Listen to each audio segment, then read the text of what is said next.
Patrick's College? Okay, well I grew up on a farm in the Western District and attended the local state school until grade 5 and then I went into the convent in Terang until and was exposed to the Mercy nuns. And I have to say that they inspired a lot of compassion in me, particularly one nun. I saw how she dealt with children who were having learning difficulties. And then in Form 3, Year 9, I was bundled off to boarding school here. So I came to St Pat's as a boarder in 1966. And our son attended St Pat's from 2010 to 2015, and he had a most successful time here. He was vice captain, he was captain of music, he was vice captain of swimming, and he had many other leadership roles.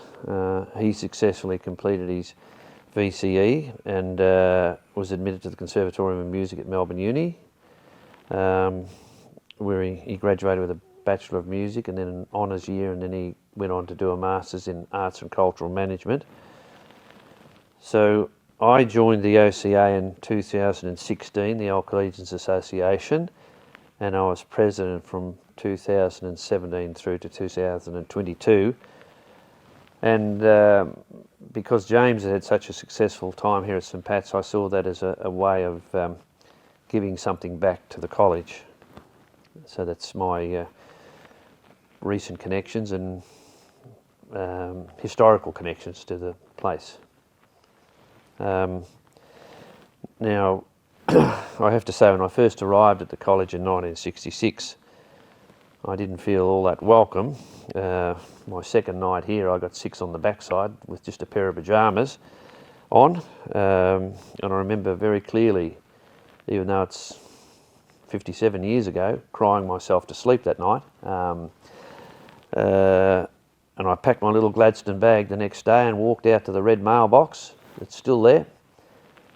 And then realised I didn't know which way Terang was. So I came back in and stayed on till year 12. I have to say that the first 2 years that I was at St Pat's, I suffered terrible homesickness and a real sense of aloneness. And I wasn't the only one. I think that was something that fellows who came off farms, who had a close connection to the land, did suffer homesickness, and I was very much a country boy, and I longed to be back on the farm. It did get better when I got to year 11 and 12 because I got into the first 18, and in those days, and I suppose it's a bit the same now, it was sort of you received a bit of hero worship if you're in the first 18 and you played, and on a Wednesday afternoon the whole school came down and watched you and chanted the war cry, and you were treated sort of like demagogues as you walked around the school.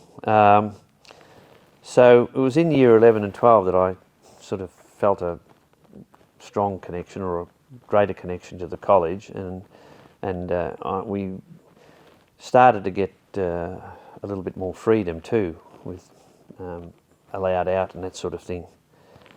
I can't say that in my professional life the college had much of an influence. I was successful when I finished my year 12. I was successful in getting into law at Monash, but chose teaching instead. And I taught in government schools for 42 years. At that stage, there were no men teaching in Catholic schools, so I was, to quote Seamus Heaney, the Irish pot, I was on the other side. But I think some of the things that were taught to me or demonstrated to me, in my time here, there were particular brothers that I saw as, and teachers that I saw as influences on me. There was a brother here called Brother Francis, and he was a great history teacher. In fact, he gave me such a love of history. I still read lots of historical novels and that sort of thing. And I think his strength was he was a great storyteller. And I think a good history teacher is a great storyteller. And so Brother Francis was an influence. Brother Stellard, who was a principal here, he became influential as I grew older, because I realised when I look back that he really did have an understanding of Year 12 boys, particularly in those years when we had second year matric, so we had actually 20-year-olds at school, boys who had come back for a second year of Year 12, and he really seemed to understand. And later discussions I had with him and some of the things he did with those Year 12 boys who lived in McCann House were extraordinary. He was far ahead of his time. There was another lay teacher I had, Peter Morris. He was a truly dedicated teacher, and he had huge numbers in Year 12 English and Year 12 Geography, and got extraordinary results. We were missing textbooks, and he would come in here all day Saturday and Sunday, photocopying, not on the high-tech photocopiers that we've got now, but handheld, Romeo type machines, and spend days copying textbooks. And then there was another brother here, Brother Tim O'Brien, who was an incredibly kind man. I saw examples of his kindness to a particular person here at St Pat's at the time, which I'll cover in a few minutes, but he taught me a lot about kindness. In recent times, the extraordinary work of John Crowley during the Royal Commission in reaching out to survivors, and he was supported so well by Elizabeth Ryan and Paul Nolan and Stephen Hill. And I was witness, because it was during my time as president of the OCA, I was witness to very, very difficult times. And I saw how Paul and John and Elizabeth reacted to phone calls and quite toxic emails that were flooding in during, when fairly significant decisions were made about names and things on this in this school. And I think that what they did during that time was really extraordinary. I think the other thing that should never be forgotten is the apology given by John Crowley to survivors from the steps of the Brothers' House on that freezing day in June 2017. I think it was a very memorable and defining moment for SPC, because last year we had the plenary council, and one of the recommendations of that was that bishops do make apologies. I don't think any bishops have made any apologies, public apologies at the moment. There may be, I could be corrected on that, but certainly John was a leader in that respect. And I think the success of his time at SPC is really demonstrated when you look at where the ribbons are hanging in Ballarat.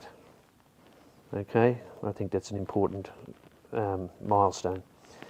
And the establishment of SPC Care by Laurie Liston and Paul Nolan, and the difference it has made to so many people. Laurie does a wonderful job in reaching out to members of the college community who are going through a hard time or a difficult time. She meets with survivors, she meets with families, and it seems to me that that's where the core of Edmund Rice is, in those sorts of things.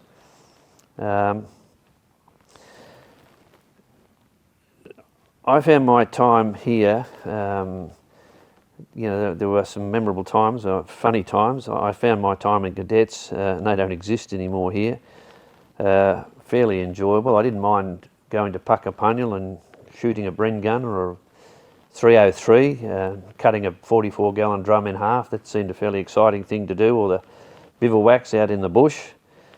But I didn't enjoy the weekly cadet parades. It seemed to me that there were some amongst the cadets who enjoyed the privilege of pushing other people around and ordering people around. I thought it was a great way of being a bully. Year 12 for me here was an interesting period of time because at that time the Vietnam War was on, and we weren't worried so much about getting into university. We were more worried about whether we were going to get called up, and it became particularly poignant when the Herald Sun used to get delivered to the school, and on the front page there'd be photos of bodies being brought back from Vietnam of national servicemen. And you must remember that the Vietnam War was the first time that Australian soldiers who had been killed were brought home. Previous to that, they were buried where they died. So that was a worrying time, and most of us, as soon as we left school, we had to register for the draft. And I've still got my draft card.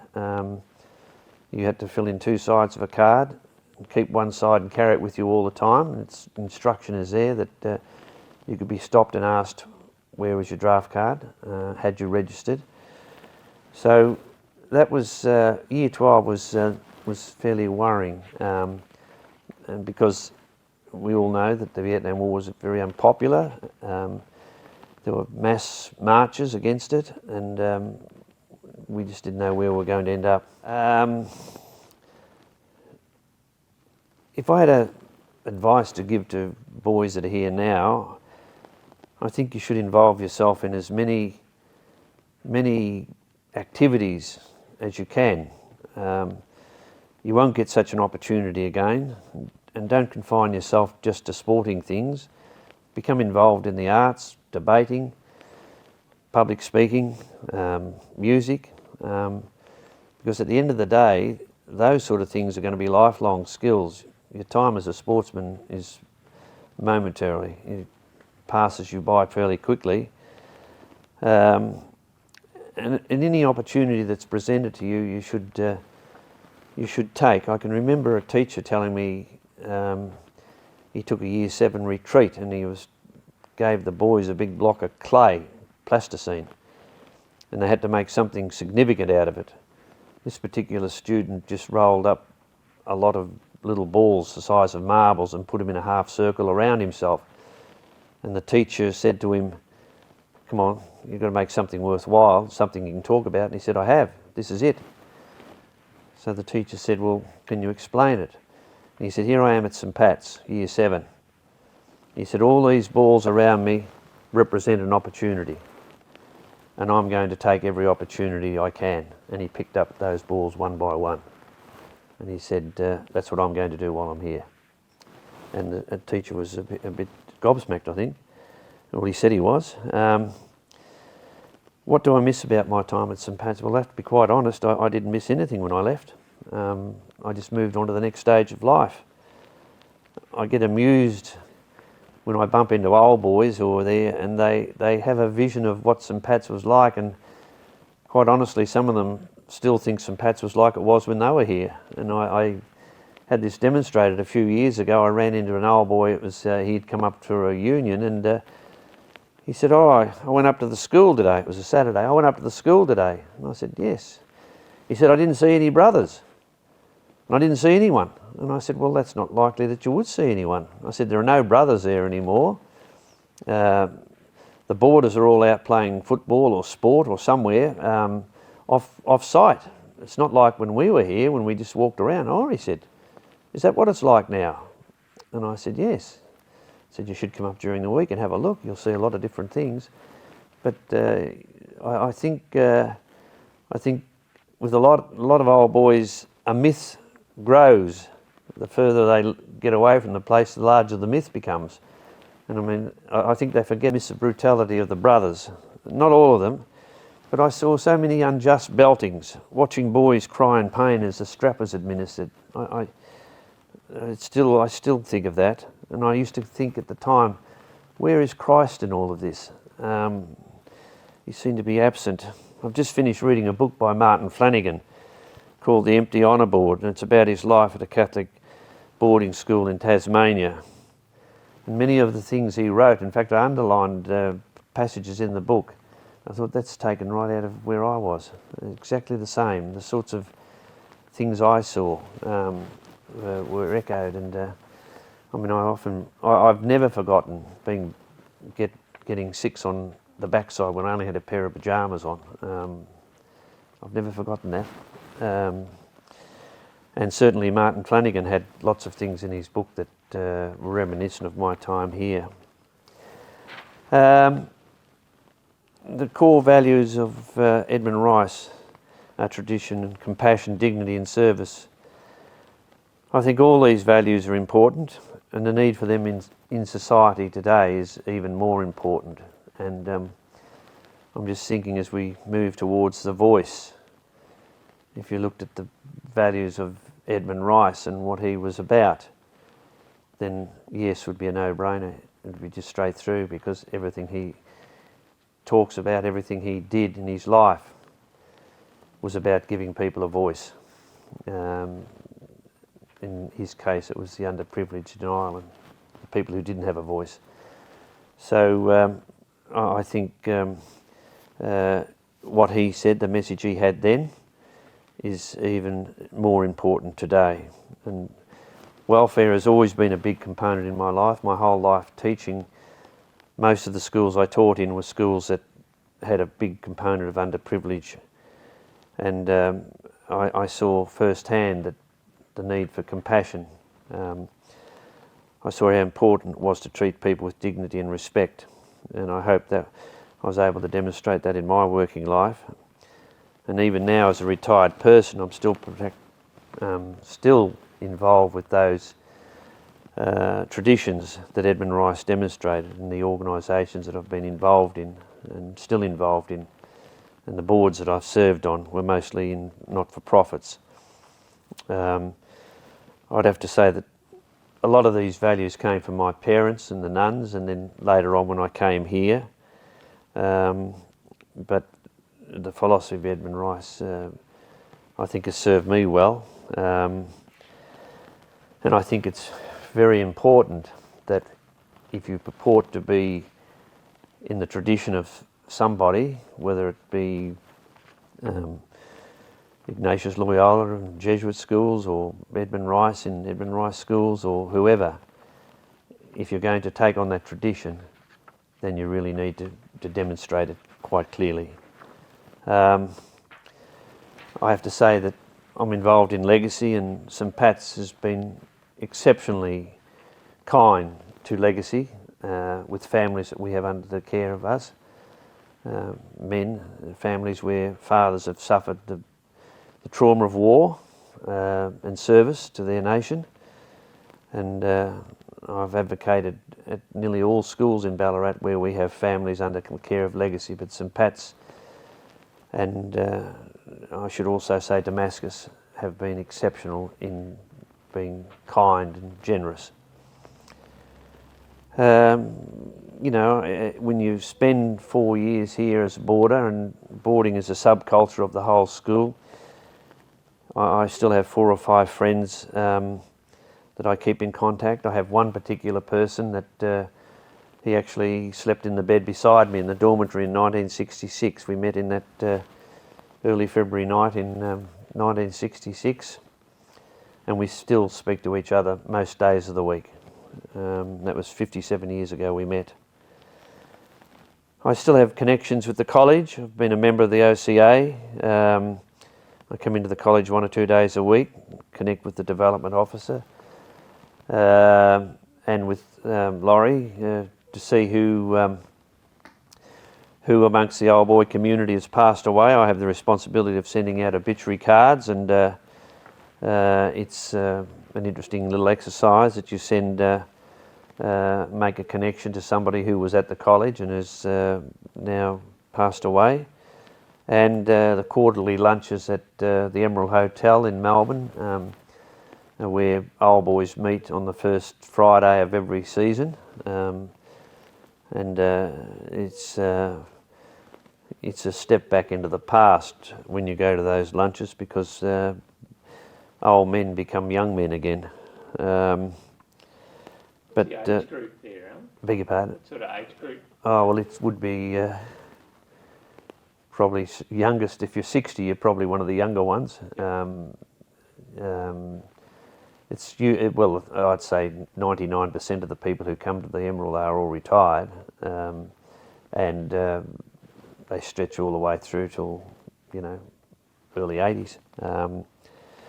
But it's important for those people to have a connection. I mean, it brings a group of people together that had a connection in life at one stage in their life. They were all together.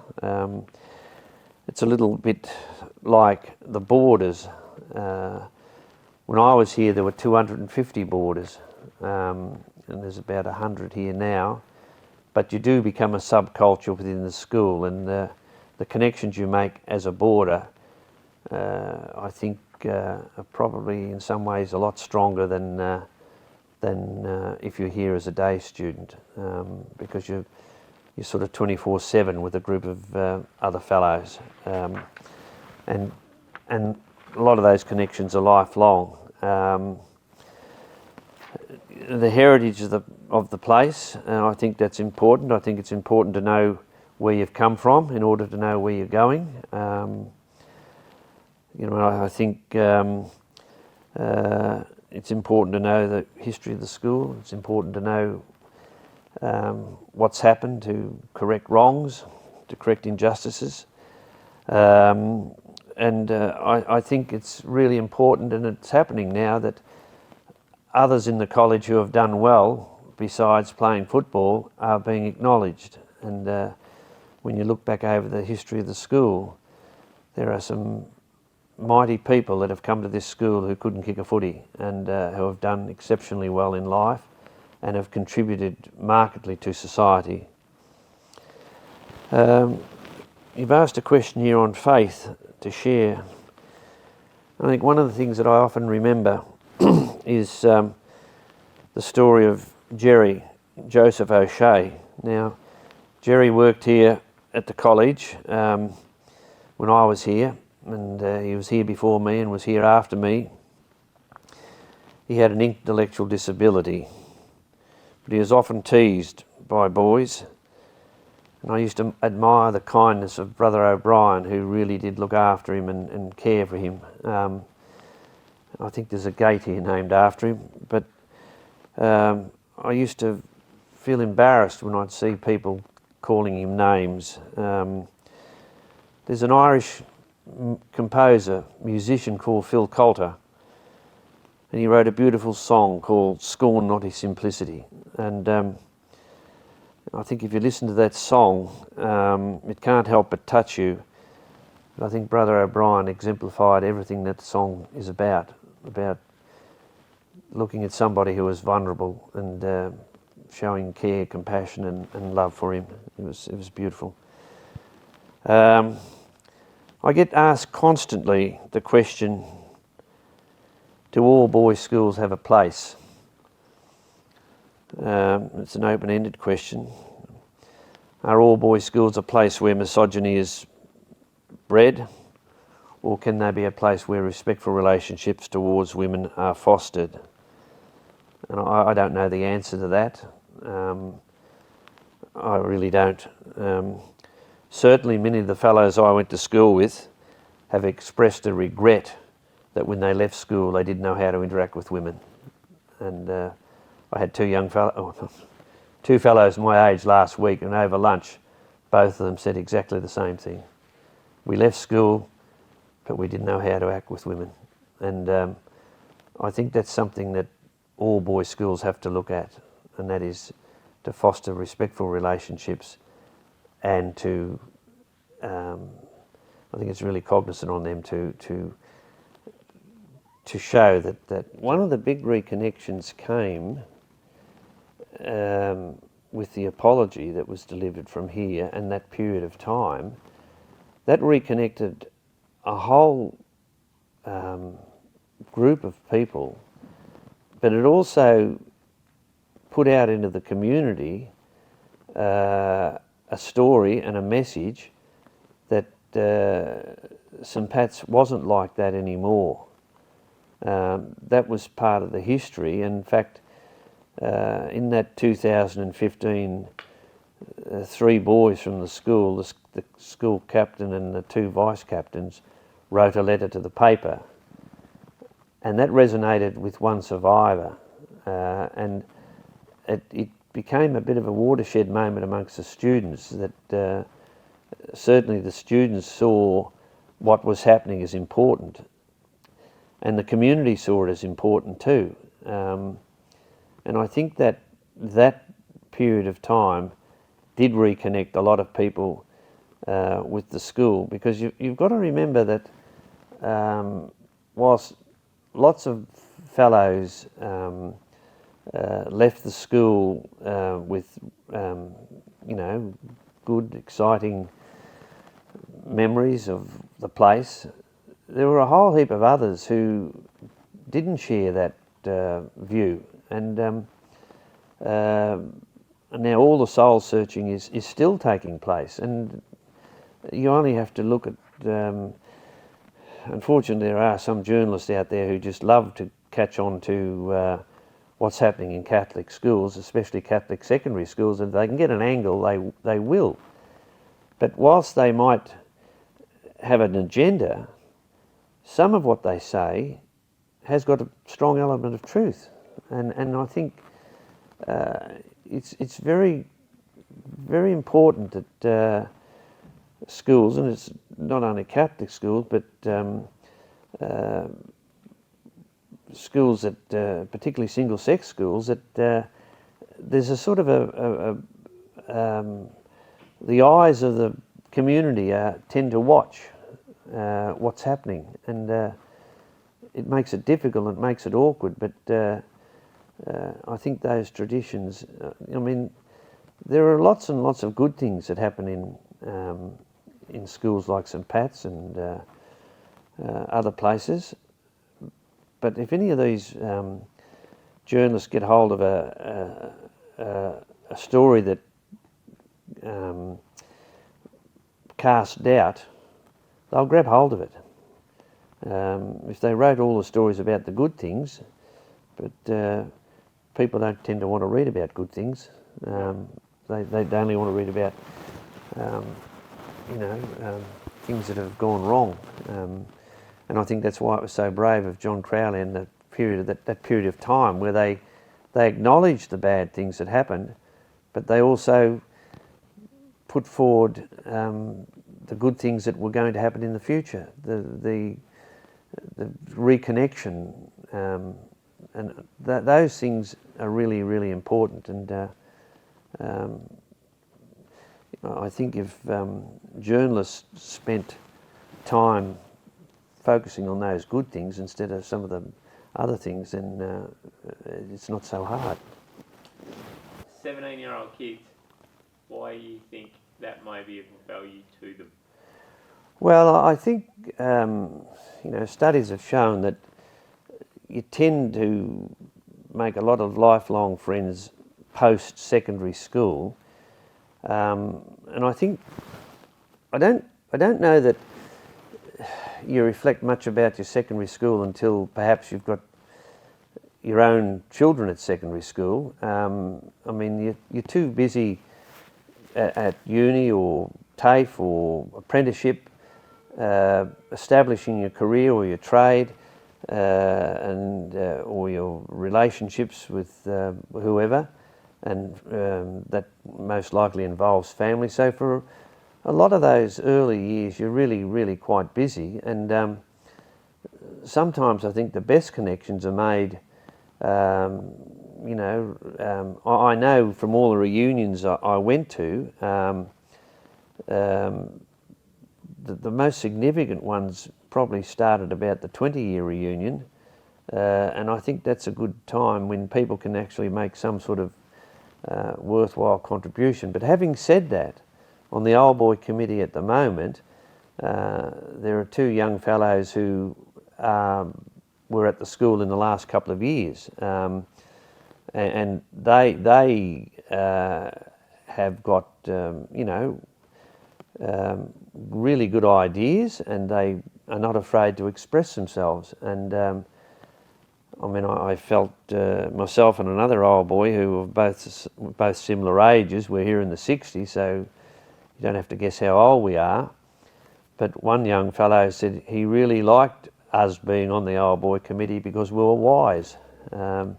We had good things to say, which quite inflated our egos. But you know, I think when you do leave, and I mean, studies have shown that these days it's very, very hard to get people to come into voluntary organisations. You know, those organisations in the community that have been there for years, Lions, Rotary, Apex, all those organisations are all struggling to get younger people involved, because that's not what younger people really want. They tend to be guerrillas. They'll come in and stay for 3 or 4 years and move on to something else, where you have some, the Rotary Club I'm in there, some people have been in it for 40 or 50 years, and you sort of think, well, do you get to a stage where you're over it? I mean, boards, they change about every 8 years. There's always people coming onto boards and people going off boards, and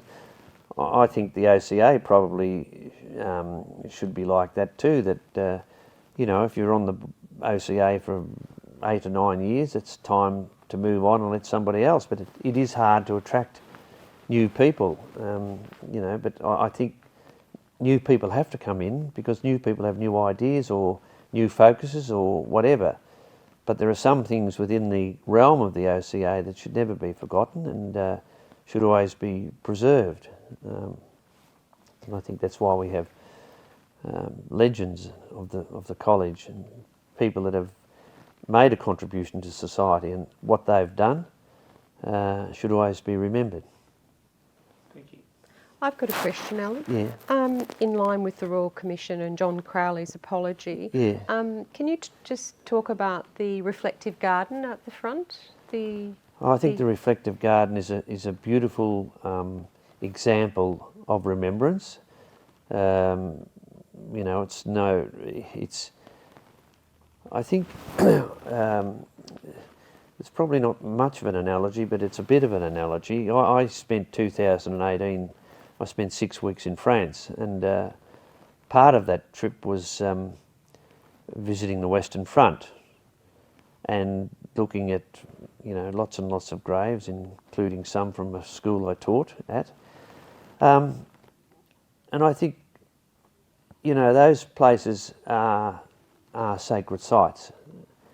And I think the reflective garden, in a sense, is a sacred site. It's a sacred site within the college. And it's a place where you can go and look at the box of ribbons that are there.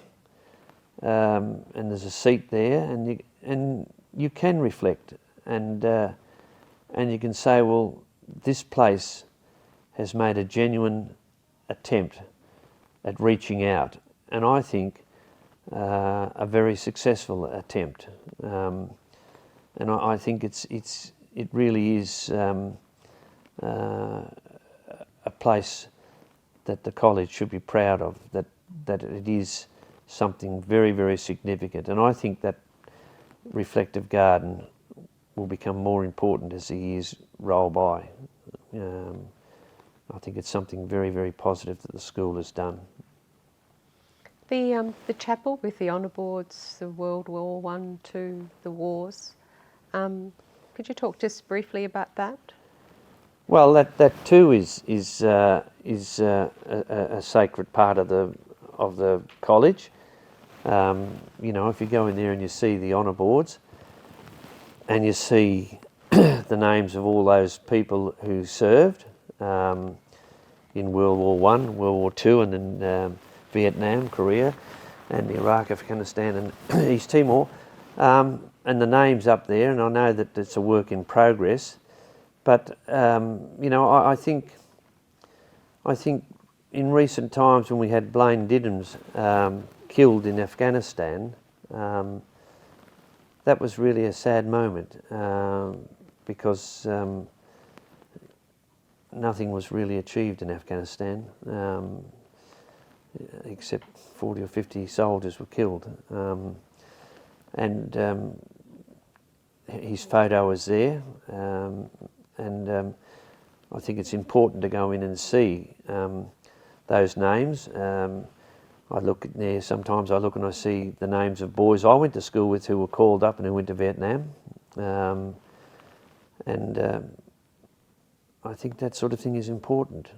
I think it's important to realise that this place supplied a huge number of men who served our nation, and in recent years, of course, we've had the story of Laurie Lama and his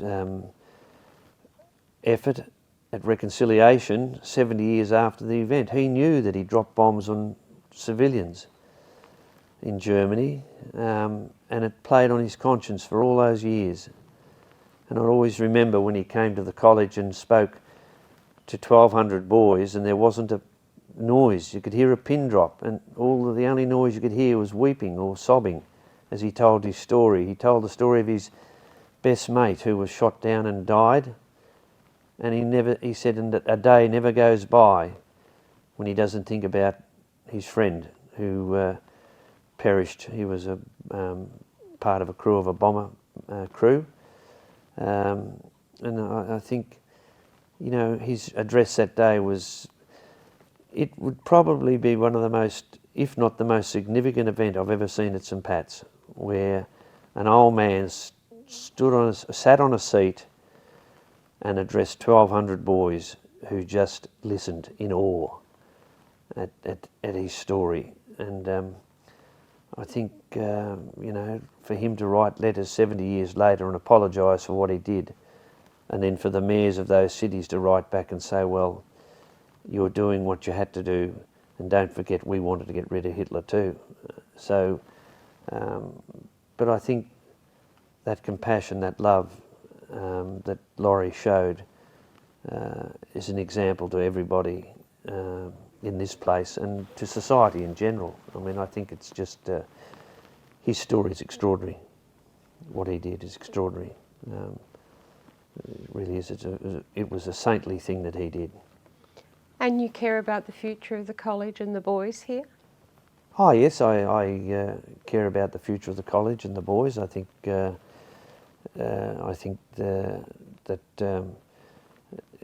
St Pat's has played a significant role in the life of many, many boys, and will continue to do so. But that doesn't say that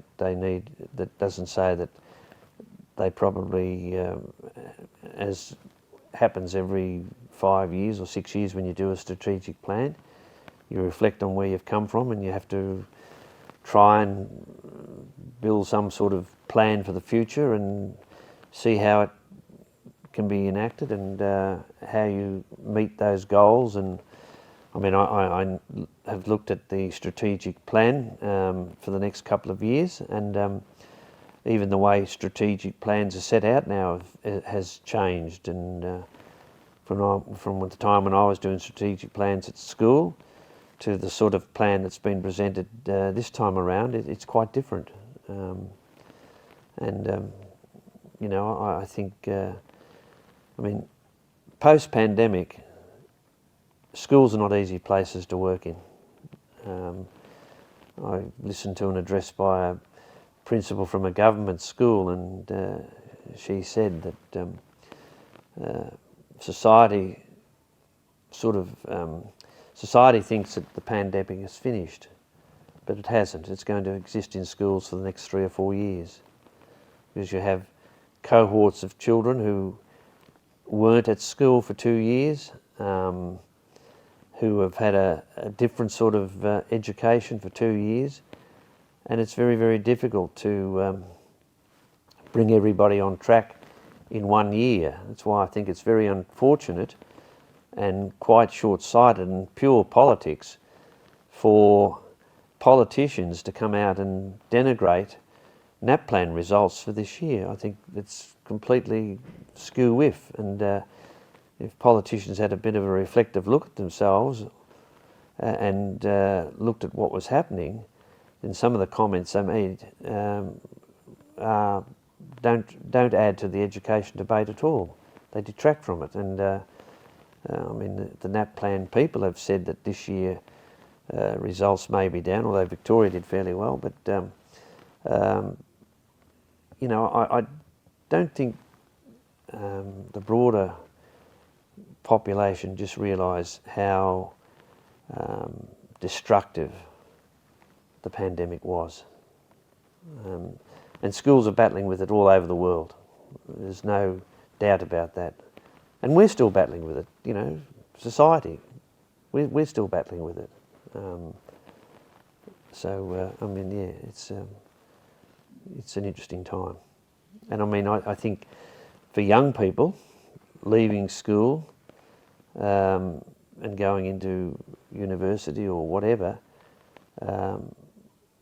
they're at a very scary time too. I think it's much worse than the Cuban crisis of 1963 when we thought the world was going to end then. But I mean, you've got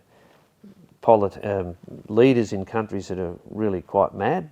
You have climate change, which is impacting dramatically on our planet. You have the war in Ukraine, and you have Putin, who is deranged. You have America, that's a crumbling empire. And I think we're seeing a lot of things in society changing, and we've got young people going into a world with so much uncertainty. You know, I think there's a lot of uncertainty with young people when you talk to them about their future.